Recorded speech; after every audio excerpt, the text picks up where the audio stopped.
Hey everyone, Kane from Vivichum here, and we finally got our new look at next-gen systems with a price tag.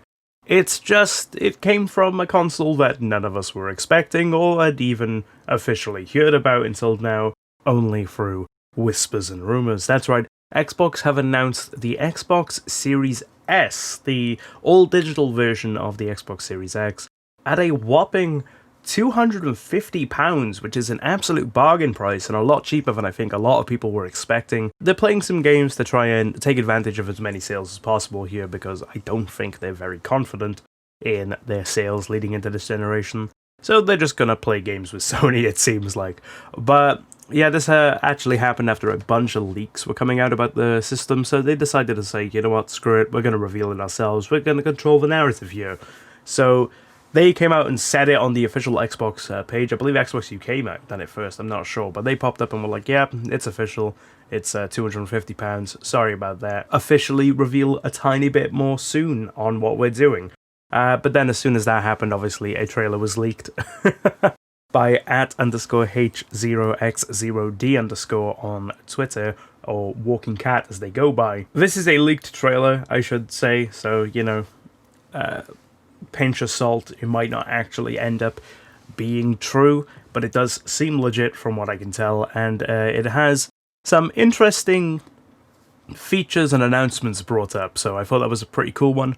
So yeah, it's the Xbox Series S. It's 60% smaller than an Xbox Series X. They actually have a comparison shot in the trailer, which I can't show you, by the way, because I'm pretty sure I'm not legally allowed to. So I'm not going to, just in case. That is something that could get me in trouble. But yeah, 60% smaller than the Series X. On top of that, it has a custom NVMe SSD of 512 gigabytes, which is a little bit concerning. I'm part of the camp that I think 500 gigabytes does not cut it for a hard drive anymore.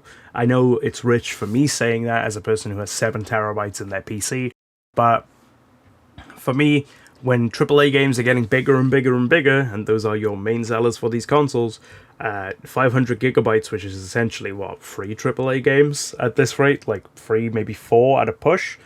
Yeah, I don't think it's going to cut it anymore. I genuinely think that it's a little bit too small, and I think they're going to start upping these to a terabyte minimum, just because I think that's what you're going to need to realistically play more than one game at a time in like a couple of years from now. It's an all-digital console, there's no disc tray or physical games that can be played on it for that matter, probably because it is only slightly larger than a disc tray would be on a normal console. It's very small.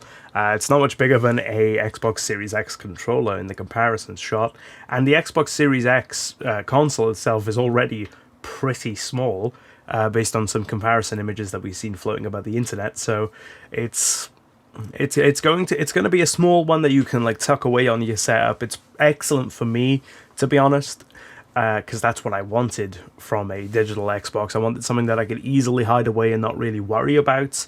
I was originally thinking I'd have to like put a monitor on top of it or something on this setup anyway, because it's very small. But yeah, it looks like it's going to be something that you can easily just tuck away and not really worry about at all. So that's really cool. It seems like the perfect console for a PC gamer who wants a console on the side, because it has 1440p up to 120 FPS, which is better than what I thought a lot of people were saying to me anyway. All the reports that I got was 1080p, maybe 120, but we were probably looking at 1080p 60, but to see 1440p and 120 FPS, that's pretty good. You know, that is still in the next gen range, although some of the current gen consoles can do 4K.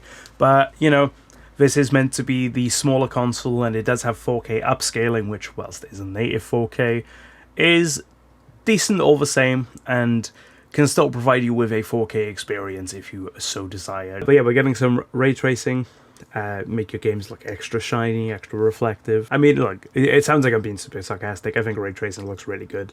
I'm a big fan of it, but, you know, it's just a buzzword at the end of the day. Then we have variable rate shading and variable refresh rate, and also ultra low latency, which are some of the other buzzwords thrown around at the end there. But yeah, it's a very impressive first look at next gen, in my opinion, just from a value for money, because they have it at £250, which is the price tag, or $299, which is a lot lower than what we were expecting it to be, by the way. That's incredible. Like, that's an incredible price tag. It's almost a bargain, quite frankly. The first thing I posted and was like, that's a real bargain price. I posted that in the Fireside Discord. I posted that on Twitter, just talking about how amazing that price is. I was expecting at least 100 quid more.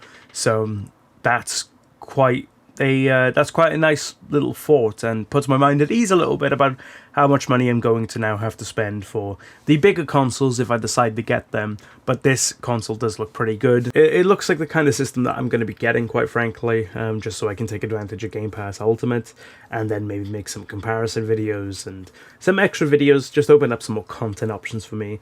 But I expect to see the other brands follow suit real soon. Definitely gonna at least hear from Sony within the next week or two about one of their consoles, if not the PS5 itself, probably the digital-only version of it, just so they can bite back and maybe knock some money off of it. I don't think they will, because that price is going to be hard to justifiably knock money off of. But yeah, this seems like a very good idea for a console, and I'm looking forward to hear more about it officially, though. The stuff that we have here does sound pretty legit and was mostly accurate even before its official reveal. But anyway, thank you all for watching. If you enjoyed this video, press subscribe, hit that like button, all that good stuff. It really does help me out. And yeah, I'll see you all soon as we get some new updates, eh? Goodbye, everyone.